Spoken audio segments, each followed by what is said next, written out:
நடிகை வரலட்சுமி தனது ட்விட்டர் பக்கத்தில் ஒரு பதிவை பதிவிட்டிருந்தார். அதில் பிரபல தொலைக்காட்சி ஒன்றின் நிகழ்ச்சி தயாரிப்பாளர் ஒருவருடன் கலந்தாலோசனையில் ஈடுபட்டிருந்ததாக குறிப்பிட்டிருக்கிறார்.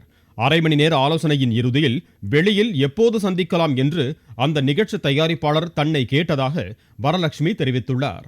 வெளியில் சந்தித்து நிகழ்ச்சி தொடர்பாக வேறு ஏதேனும் பேச வேண்டும் என்று தான் அந்த நிகழ்ச்சி தயாரிப்பாளரிடம் கேள்வி கேட்டதாக வரலட்சுமி கூறியுள்ளார்.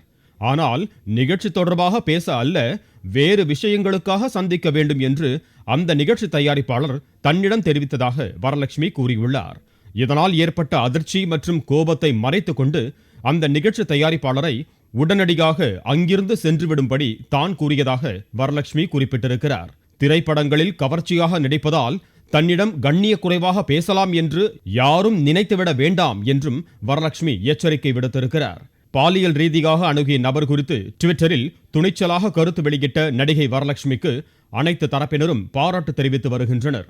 நடிகை வரலட்சுமி அகில இந்திய சமத்துவ மக்கள் கட்சியின் தலைவர் சரத்குமாரின் மூத்த மகள் என்பது குறிப்பிடத்தக்கது.